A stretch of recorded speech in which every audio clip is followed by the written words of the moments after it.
রিজান হোসেনের অলরাউন্ডার নৈপুণ্যে দক্ষিণ আফ্রিকা অনূর্ধ্ব-19 দলকে ৩৩ রানে হারিয়ে ত্রিদেশীয় সিরিজের শিরোপা জিতেছে বাংলাদেশের যুবারা। ২০২৬ যুবা বিশ্বকাপের আগে এই সাফল্য আজিজুল হাকিম তামিমের দলের জন্য বড় এক প্রেরণা হয়ে থাকবে। প্রতিকূল কন্ডিশনে শুরুর ধাক্কা সামলে যেভাবে ম্যাচে জয় তুলে এনেছে যুবা টাইগাররা, তা ভবিষ্যতের জন্য তাদের আত্মবিশ্বাস আরও দৃঢ় করবে।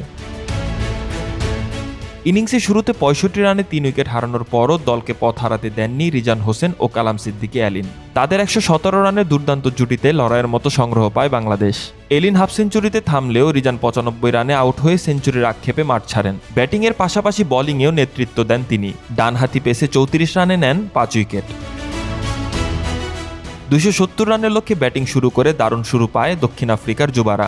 জুরিস ভ্যান স্কালভিক ও আদনান লাগাদিয়েন আক্রমণাত্মক ব্যাটিংয়ে দ্রুতই দলকে ৫০ পার করান। তবে পাওয়ার প্লে শেষ হওয়ার আগেই তাদের ৫৯ রানের জুটি ভাঙেন আল ফাহাদ। পরের ওভারে স্ক্যালভিকও এলবিডব্লিউ হয়ে ফেরেন ২২ বলে ১৯ রান করে।